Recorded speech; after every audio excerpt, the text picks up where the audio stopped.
இயேசுவில் எனது அன்பிற்குரியவர்களே, உங்களுக்கு என்னுடைய இதயம் கனிந்த வாழ்த்துக்கள். வணக்கம்.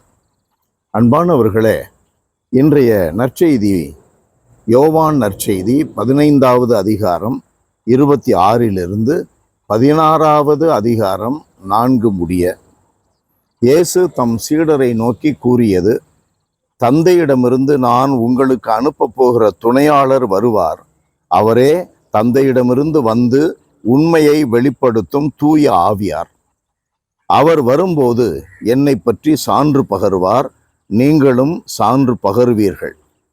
அன்பிற்குரியவர்களே, தூய ஆவி வரும்பொழுது அவர் உண்மையை வெளிப்படுத்துவார்.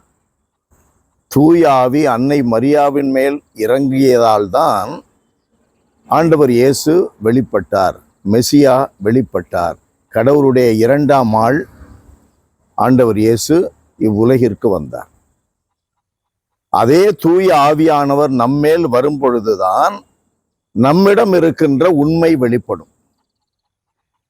குட்டு வெளியாகுங்கிறாங்கல்ல, நம்மள்கிட்ட இருக்கிற உண்மையான கிறிஸ்தவ தன்மை, அந்த குட்டு வெளியாகணும்னா நம்ம மேல பரிசுத்தாவி இறங்கினாதான், பரிசுத்தாவிக்காக நம்ம வேண்டுனாதான், பரிசுத்தாவிய தாகத்தோடு வானக தந்தையிட்ட கேட்டாதான்.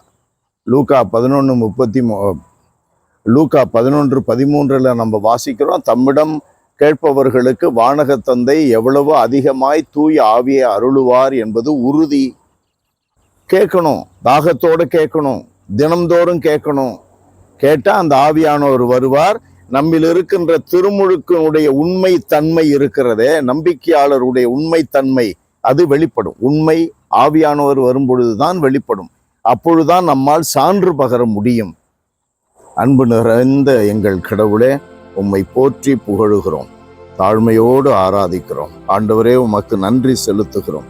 தகப்பனே, பேரிரக்கம் மிகுந்தவரே, அப்பா, இந்த நாளிலே நீர் எங்களுக்கு உம்முடைய திருமகன் கிறிஸ்துவின் வழியாக, தூய ஆவியின் வழியாகவே நாங்கள் சான்று பகர முடியும், உம்மை மகிமைப்படுத்த முடியும், உண்மைக்கு சாட்சியாக வாழ முடியும் என்ற உண்மையை எங்களுக்கு நினைவூட்டுகிறீரே, நன்றி செலுத்துகிறோம்.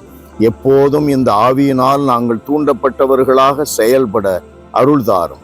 இயேசுவின் நாமத்தில் ஜெபிக்கிறோம் தந்தையே. ஆமென், ஆமென்.